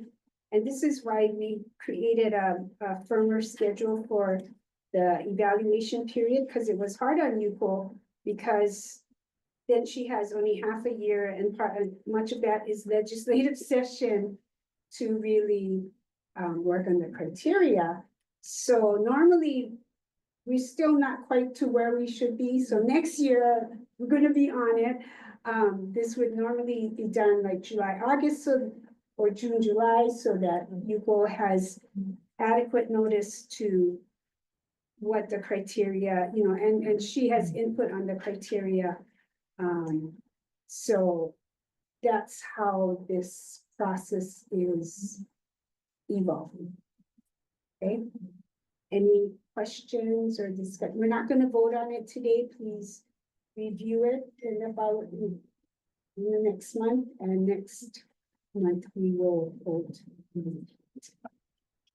So we're getting 1 month ahead, November. Next year, you go, we get there next year.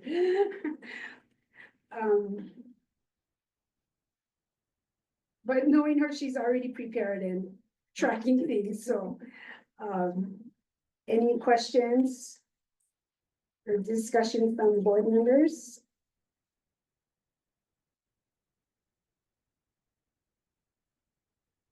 Any, So, yeah, go ahead.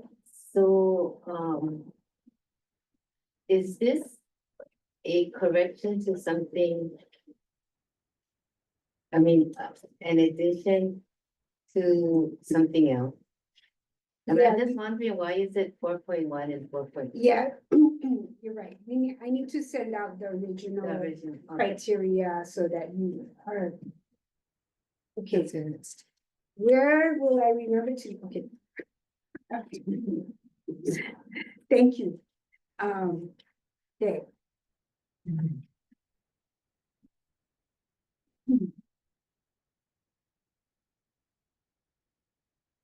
Yeah, so it's all these little housekeeping details, so I will get the original document to board members. Okay, any other questions or from board members? Any from the public?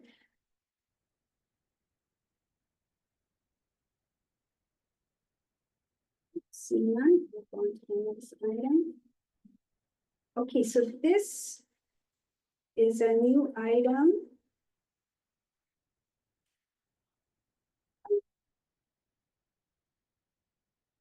So a request came from a board member asking that we have this total number of EOL teachers and EAs hired, the current number of vacant teachers and EA positions for Island and School, and total number of enrolled students in the EOL pre-K classrooms, including an update on number of accepted applications, so that we can get a clearer picture of staffing needs and enrollment status.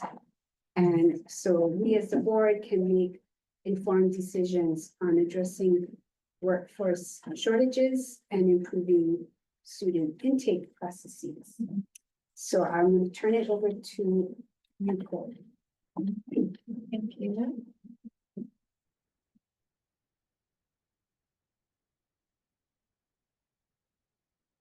So before going to this EOL workforce and enrollment data review that came through as a request, I just wanted to highlight a few things. So from March until the end of September, we have the priority enrollment period. So this is where we take a look at our statute and we look at children and families that fall into our priority categories.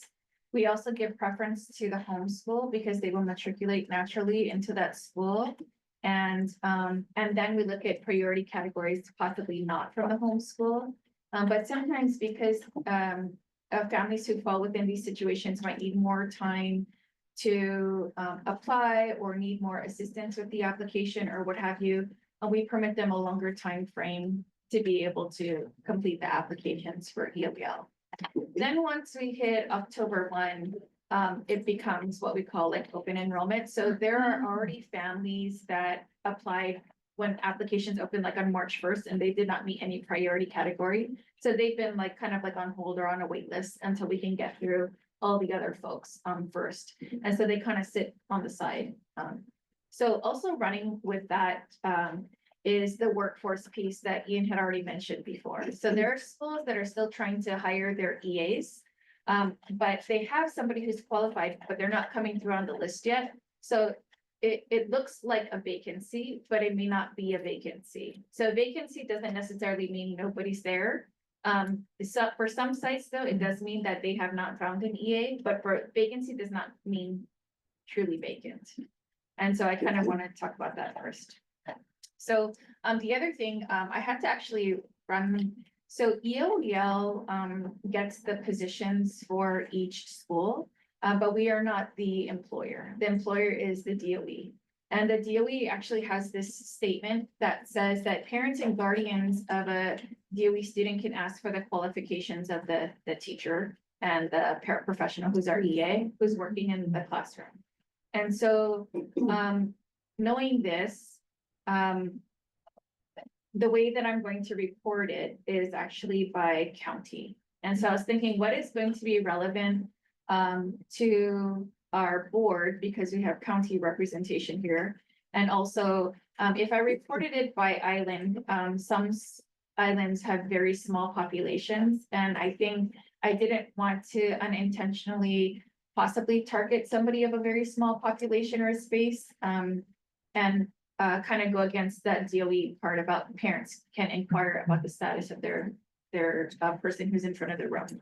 So I wanted to go through this. So in terms of the overall number of teachers hired, we hired 89 of the 92. And then educational assistants hired is 61. And so the reason why I say in the orange vacant / awaiting permanent hire positions is because we could have some people who are in process of hiring. They could have somebody, but they're just not fully in the slot yet. So in Honolulu City, in County of Honolulu, we have one that's awaiting a permanent hire. And then on Maui County, there's 2.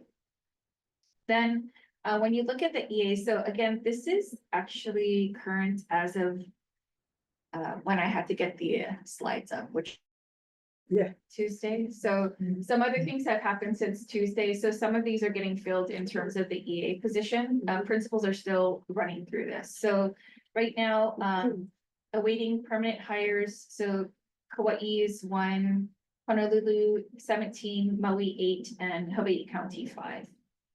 What is the total for the educational assistants hired? We would have 92. So it'd be 92 and 92. So we have 92 classrooms right now. So 92 and 92. And so again, just kind of going back to this EA piece, this is the part that we have to clear up with OTM. Because some people were unintentionally excluded from being eligible. But principals found ways to kind of slot them into the space and just have them working in the room as like a temporary hire, a substitute, or what have you, until they can actually get on the list to be, I guess, like fully employed into that position. There is a site, for example, so there is a site, I don't want to call out sites because I don't want people to target people, but anyway, so they have 2 rooms available. Principal is able to hire 2 teachers. The first week of school, like during the orientation, teacher quit. So principal did not have EAs yet, so they were going to combine these 2 to open up 1 room at least. This person quit. And so and then we heard that there was an EA that was found for this room, but then they did not show up for their assessment. So, so like such is life, right? But so on this one island, these 2 rooms are not, they're having challenges right now. And so we're working with them to fill those. So we identified it and but it fell through right now. we have other, again, as I said, this is as of Tuesday, so people are still filling. So when you look at the enrolled, so the enrolled is 1,234 currently enrolled right now. And if you wanted to kind of like average it out, even with that site that has 2 rooms that are having a little bit of challenge, it could be like maybe like 4 or 5 for each site. Some sites do have children going through the IEP process, so the spot is held for a child that will in due time come into that space.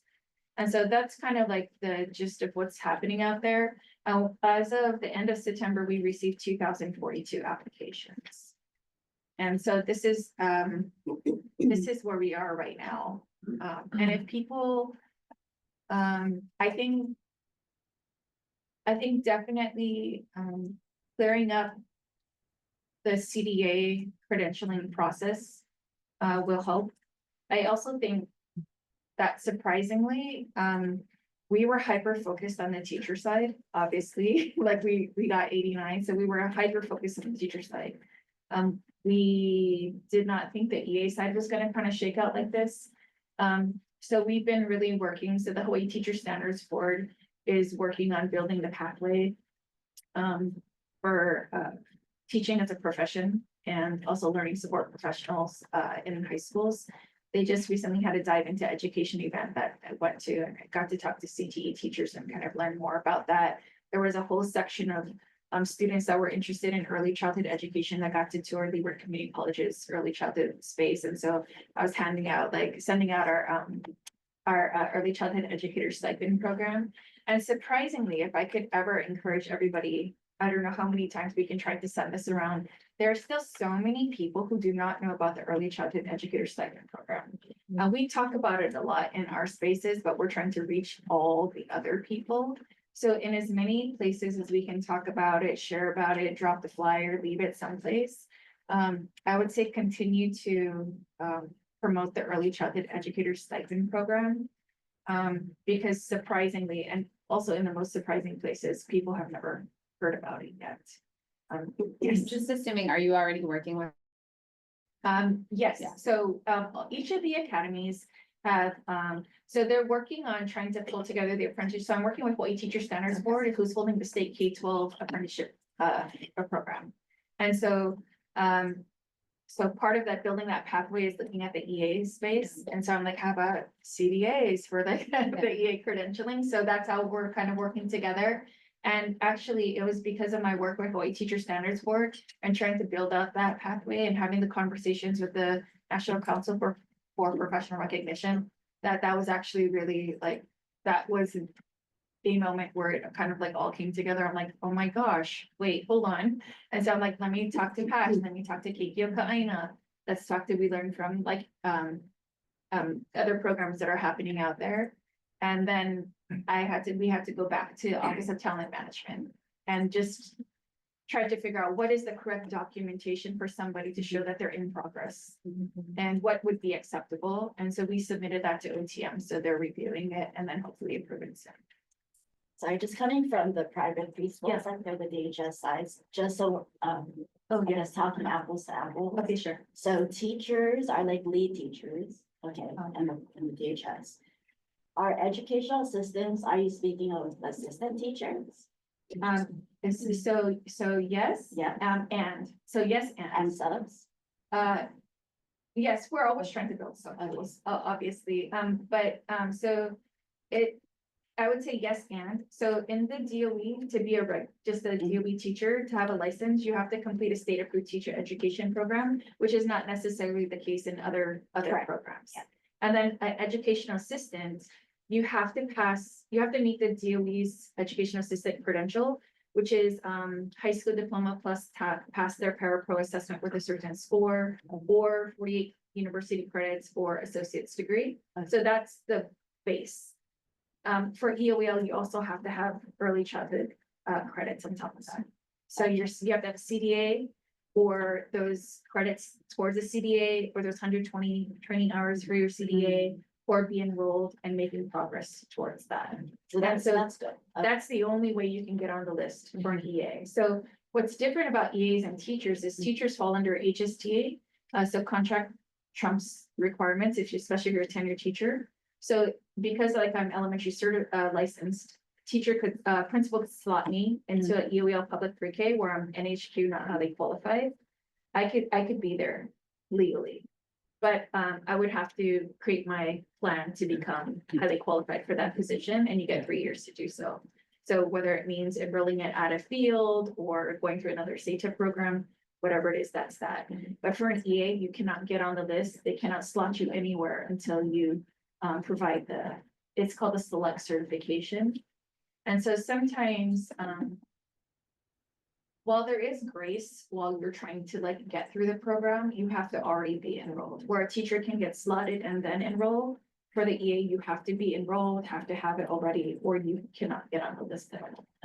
Thank you for that kind. Different unions, a different process. And not to downgrade the DHS at all in private preschools, but you could have a CDA and be a lead teacher.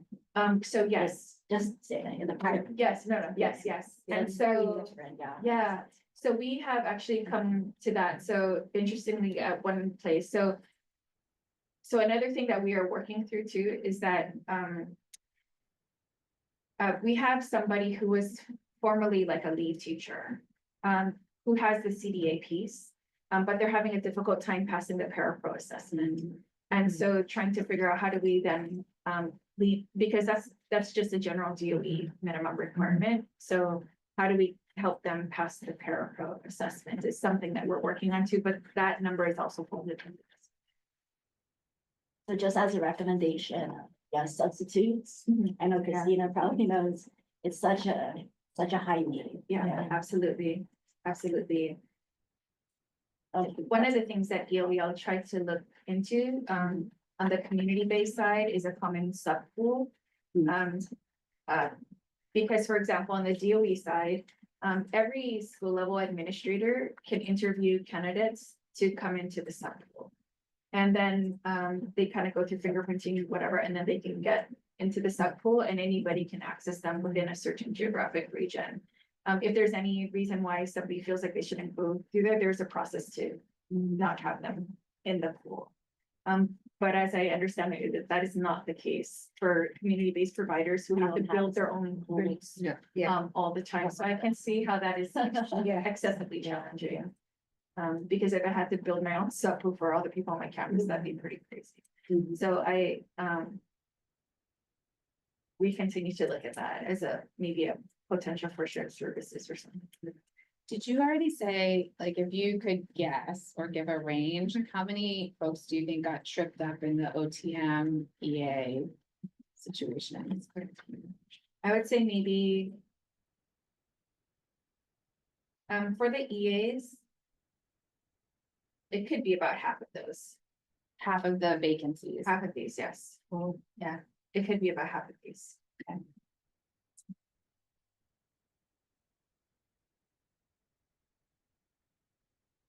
How many students is a classroom allowed to take? Oh, good question.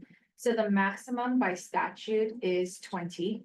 However, we try to follow DHS guidelines in terms of unencumbered space for square footage for children. And then that's how we set our maximum space, the capacity of each site. So it could be up to 20, but we know that there's so much variety on all campuses.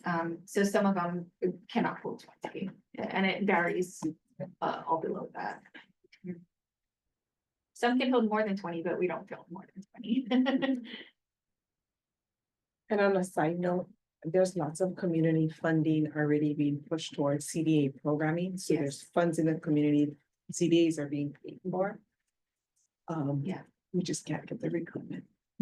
Yes. So that's food for thought to how to recruit to retain, because the money's there for. Yeah, absolutely. And likewise with our early childhood educator stipend program too. So I think like a lot of people are trying to find these pockets.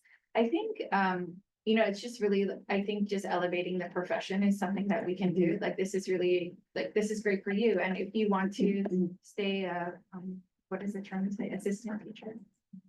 This is if you want to be an assistant teacher, great.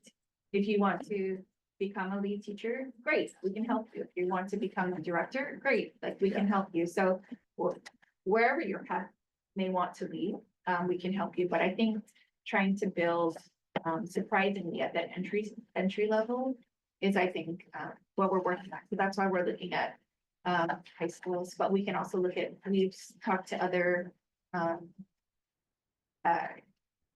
job building and job building skill development spaces to try to see who might be interested in those spaces as well.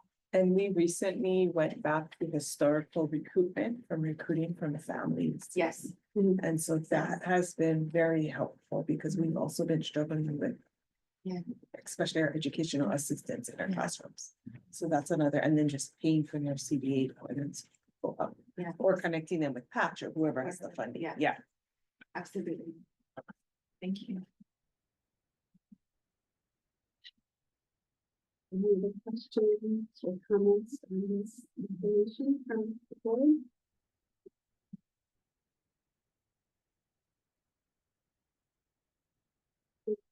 From the public?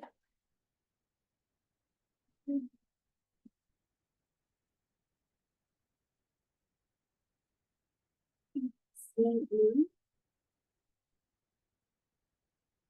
We have one more item.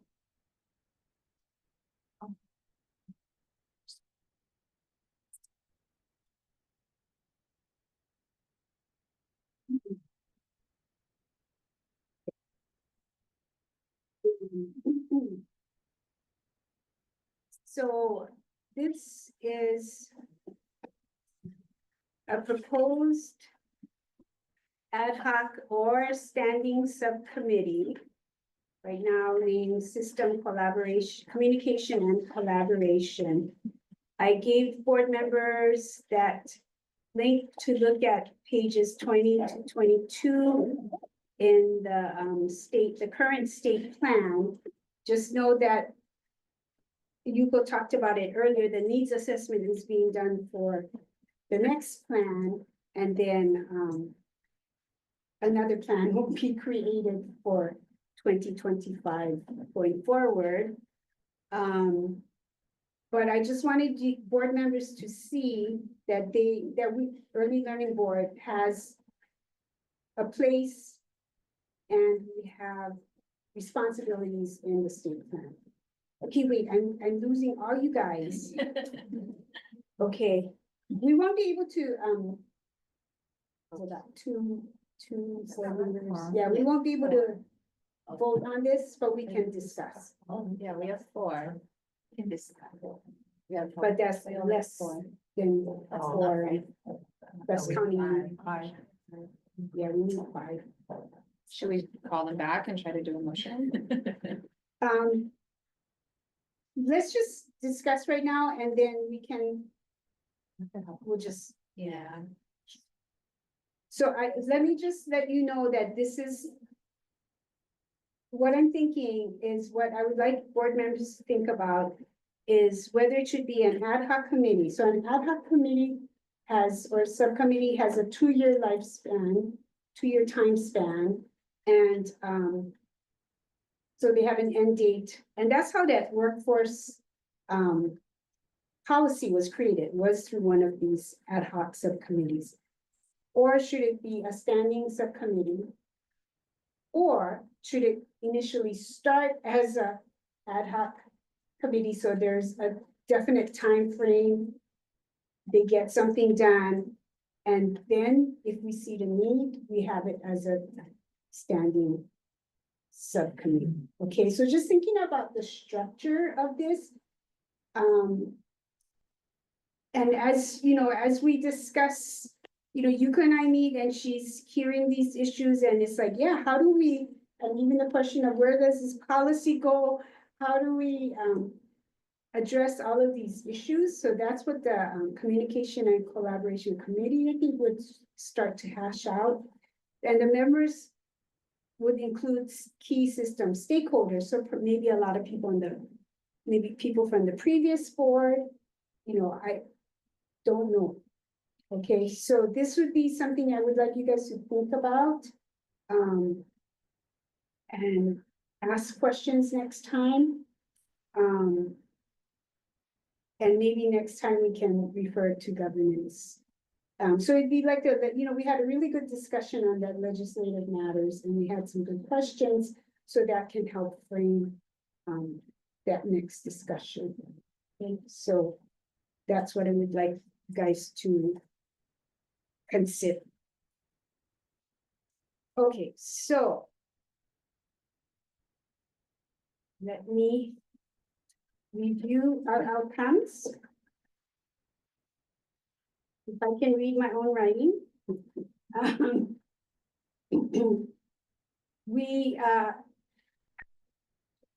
We heard a lot of information from Executive Director and her staff, important information what EOEL is doing.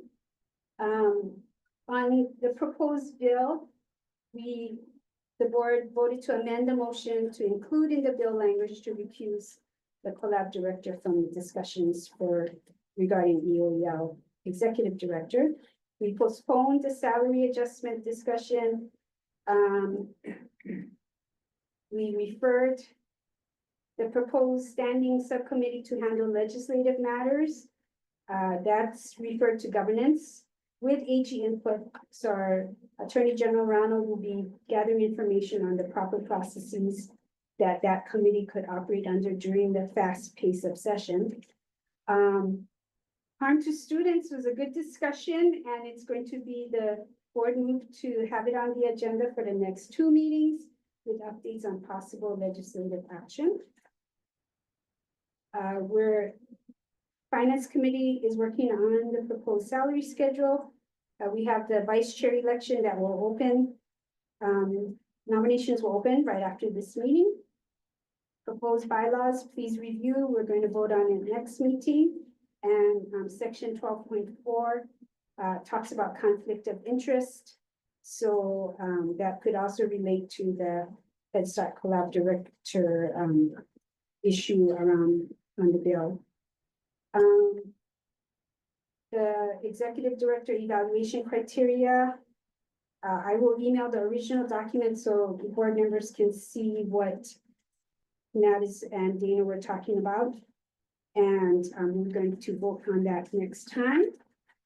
And we had the information from Yuko.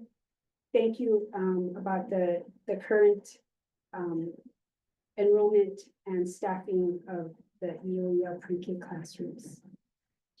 And I think that's it. And the quote for today is from Aristotle: teaching is the highest form of understanding. Because when you teach, you really have to know.